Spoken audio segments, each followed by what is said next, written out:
Oui, à un moment donné dans ma profession, j'ai été maltraitante. Voilà, un aveu à vous faire, j'ai été maltraitante. Hola tout le monde, j'espère que vous allez bien. Me voilà pour une toute nouvelle vidéo. Voilà, pour ceux qui me connaissent pas, je vais vite fait me présenter.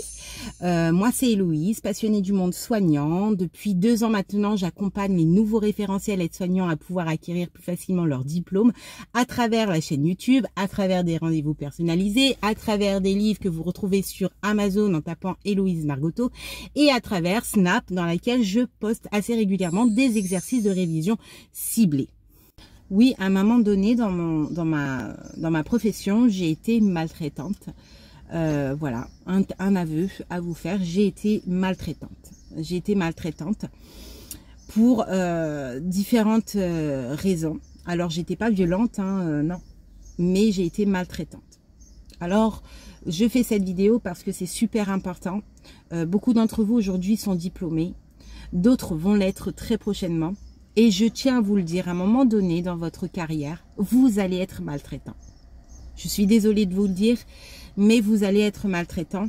Mais c'est important de se rendre compte, c'est important d'en parler pour pouvoir rebondir assez rapidement et pas aller dans l'extrême de la maltraitance. Dans l'extrême de la maltraitance. C'est passé. Alors, Héloïse, eh ben, je vais vous expliquer. J'ai travaillé dans différentes structures.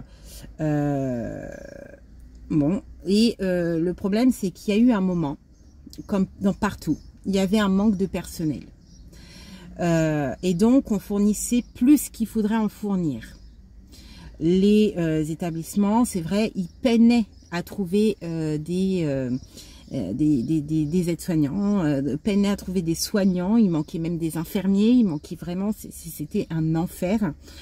Et aujourd'hui, c'est toujours d'actualité cette situation, c'est toujours d'actualité. Et le problème, c'est que j'ai beaucoup fourni, voilà, j'ai été partout et nulle part. Quand tu arrives le matin, déjà avant d'arriver, et que tu as la boule au ventre, parce que tu te dis c'est possible qu'on va tourner à 2 au lieu de tourner à 4, et bien là, tu te dis, Héloïse, c'est quand même, il y a un problème. Parce que dès le matin, tu as déjà cette boule au ventre, ça sent le pourri. Mais je continuais à aller travailler comme ça sans rien dire. Je râlais au travail. Mais jamais point sur la table, aller voir la direction et tout. Non, je râlais un peu comme tout le monde. Vous savez, les petits soignants qui râlent tout le temps, mais quand il y a la direction, quand il y a une réunion, tout le monde dit rien. Et ben, c'était un peu moi. C'était un peu mon affaire. Certains vont dire, oh, Louise, ça m'étonne, toi et ton caractère. Oui, mais au début, j'avais pas ce caractère-là. Voilà, c'est le problème. C'est même plus une question de caractère, c'est une question que on se dit, bah c'est comme ça, c'est partout pareil, et voilà, il n'y a pas le choix, de toute façon, il faut aller travailler, tu as 2 enfants à nourrir, et c'est comme ça, il n'y a pas le choix. J'ai laissé traîner, j'allais au travail avec la boule au ventre, je râlais de temps en temps, mes collègues, on râlait entre nous, mais ça changeait forcément rien du tout, parce que, voilà, tant qu'on met pas le pied, qu'on tape pas le poing sur la table, ça change rien, rien du tout. Donc voilà, et on faisait. Donc on faisait des toilettes, même pas 10 minutes, je vous dis. Les PE, il y en avait absolument pas. On n'avait pas le temps de faire des PE parce qu'il manquait de personnel. Et puis même la direction n'arrivait pas, comme je vous dis, il y a un temps, la direction n'arrivait pas même à trouver des intérimaires. Donc on se retrouvait à faire des toilettes à la chaîne, comme à l'usine, vous savez, on prend un truc, on lance. C'est un peu ça, mais on lançait pas. Mais on fait une toilette vite fait. Les PE, on les faisait pas forcément. Et c'était la galère. C'était la galère. Donc, en gros, le résident, le patient souffrait de ça. Était maltraité. Parce que on faisait à la chaîne, on prenait pas forcément le temps de lui parler. On prenait pas suffisamment le temps de faire une toilette correcte. On prenait pas suffisamment le temps de faire des PE. On prenait pas suffisamment le temps de tout ça. Et oui, j'ai été maltraitante. Oui, j'ai été maltraitante parce que j'ai accepté cette situation et j'ai continué. Et là, c'est important que je dise ça, c'est que aujourd'hui, je n'accepte plus. À ce jour, même si la direction me dit, bah écoute Héloïse, il manque du personnel, oui, Mais alors moi, aujourd'hui, je le passe mon tour à quelqu'un d'autre. L'autre, si elle veut être maltraitante, c'est son choix. Mais moi, je ne veux pas. Aujourd'hui, nous avons cette responsabilité. Nous avons aussi ce pouvoir de se dire, est-ce que je le fais ou est-ce que je ne le fais pas? Est-ce que vraiment, si on est 2 personnes à faire des toilettes le matin et qu'on en a 15 toilettes, voire plus, et qu'on doit finir à 11h30 parce qu'il y a le repas, est-ce que j'enchaîne à une certaine vitesse pour qu'à 11h30 tout le monde soit fini, mais ils sont mal faits, les PE sont pas faits, ou bien je rallonge les toilettes? Il y a ça aussi, c'est qu'il y a eu une mauvaise communication et de compréhension déjà des familles et du personnel et du soignant, parce que les familles, il fallait finir les toilettes, il fallait que quand ils viennent, ils étaient lavés, nettoyés, tout ça. Le personnel, voilà, c'est souvent, il y a des heures précises et il ne faut pas dépasser l'heure des toilettes, etc., etc. Sauf que quand il n'y a pas de personnel, on ne peut pas non plus faire les choses n'importe comment. Ce sont des humains qui sont hospitalisés, qui sont en EHPAD, et on ne peut pas les prendre comme des pantins. Et ça, chacun d'entre nous, que ça soit la direction, les familles ou même les soignants, nous avons une part de responsabilité de se dire, ok, il manque du personnel, eh bien, nous allons procéder différemment. Il faut aussi, quand on soignant, il y a quelque chose qui ne va pas, un manque de matériel, je sais pas, un ascenseur qui est en panne, quelque chose qui va pas du ressort de l'établissement, eh bien, il faut pas, parce que maintenant, je le faisais, hein, mais la chose qu'il faudrait faire, c'est de communiquer avec la direction et de dire tout simplement, stop, je travaille pas dans ces conditions. Et pas être en groupe. Vous avez la même problématique, vous avez un manque de matériel, vous avez un manque de plein de choses, vous avez la même problématique. Ça devient un handicap pour vous parce que du coup, vous pouvez pas faire votre journée comme il se doit. Et vous ne pouvez pas prendre soin correctement vos patients. Et donc, c'est à vous aussi de se dire, au lieu d'aller de gauche dans des coins, aller crier, gueuler, mais entre vous, eh ben, vaut mieux tout simplement aller voir la direction et de dire, voilà, cette situation me dérange. Et là, tout de suite maintenant, je ne ferai pas ce soin comme ça, dans ces conditions. Je ne prendrai pas le risque de maltraiter mon patient. Je ne prendrai pas le risque aussi de me maltraiter moi-même en faisant des gestes, des postures qui justement me font mal et à long terme me feront mal parce que ma santé est primordiale. Ça, c'est important. La direction le savent. Il est censé protéger son salarié. Il est censé aussi protéger son patient, son résident, etc. Donc, c'est notre responsabilité aussi de dire les choses et pas forcément dans les coins. C'était la grosse erreur que j'ai faite. L'erreur, c'est d'avoir laissé traîner les choses sans pour autant dire. Donc, il y avait des bruits de couloir. La direction savait les choses.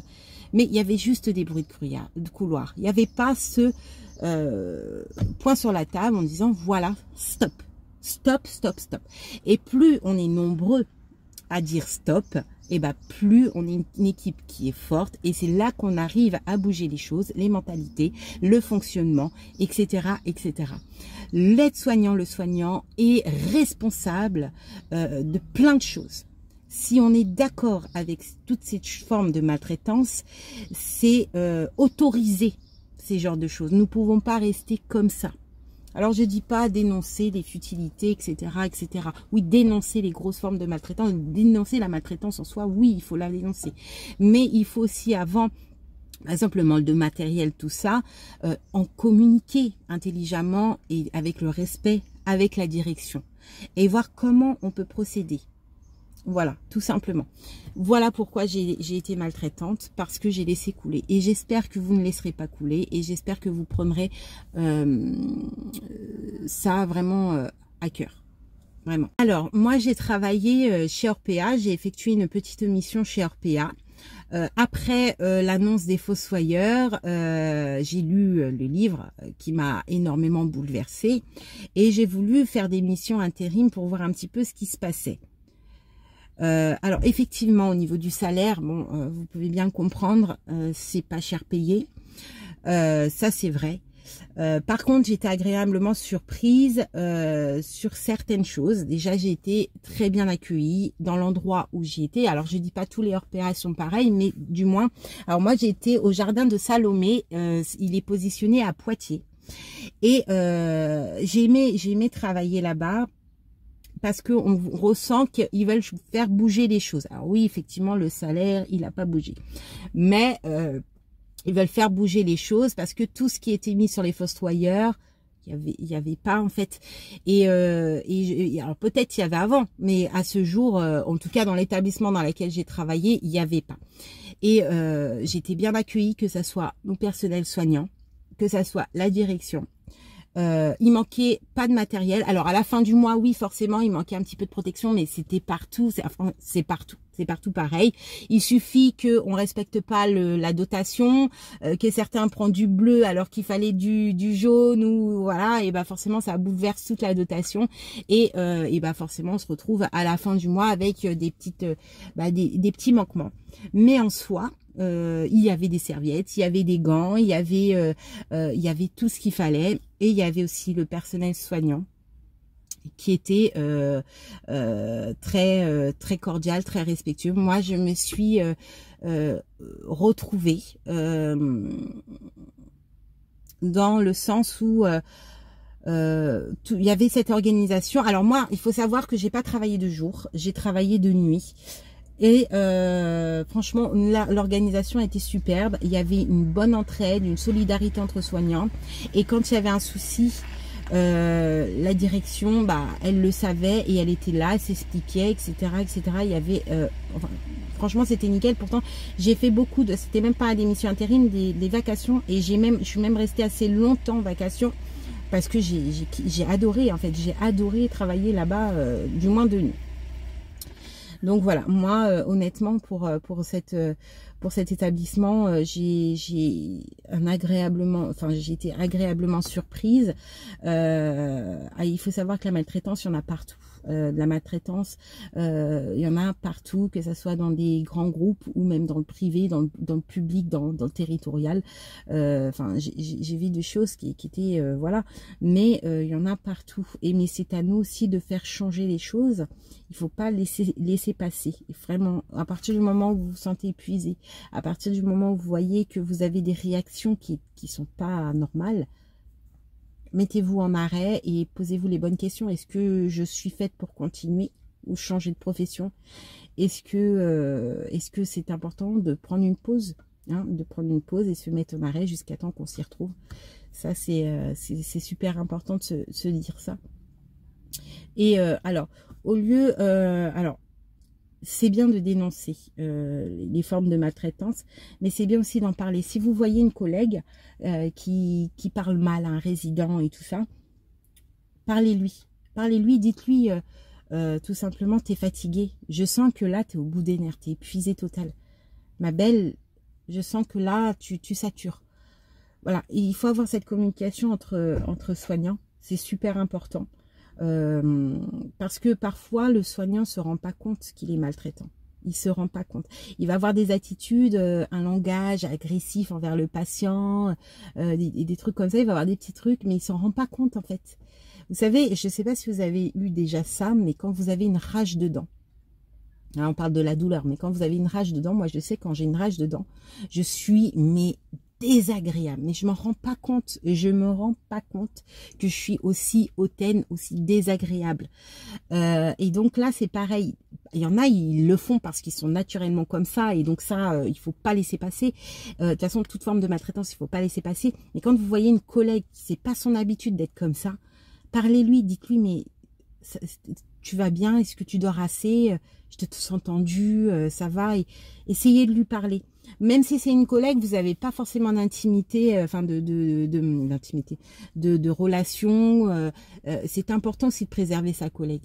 Même si vous vous entendez pas bien, mais c'est important de lui parler et de lui dire, écoute, ça va, gentiment, je te vois tendu, t'as pas l'air bien, tu veux peut-être en parler, et c'est important parce que parfois une simple communication entre collègues, ça peut tout changer. La personne, elle peut se rendre compte, ah oui, c'est vrai que là, je commence à délirer, quoi.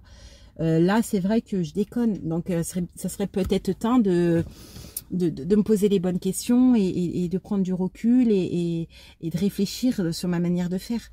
Et ouais, c'est super important de communiquer entre collègues. Super, super, super important. Et toujours, hein, vous connaissez le proverbe diviser pour mieux régner. Alors ça, c'est partout. Alors souvent, c'est bien d'avoir des comment dire, des salariés qui sont en conflit parce qu'on sait mieux les choses, on peut un petit peu pêcher le faux pour savoir le vrai et tout ça. Et donc ça, c'est pas une équipe solide. Par contre, une équipe forte, c'est elle qui changera tout, les choses, mais en bon. Une équipe forte, même s'il n'y a pas de budget, forcément qu'il n'y a pas de budget, c'est l'équipe qui arrivera à rebondir. Et la communication, c'est le remède pour tout. Pour tous les amis. Je vous dis à bientôt pour une prochaine vidéo.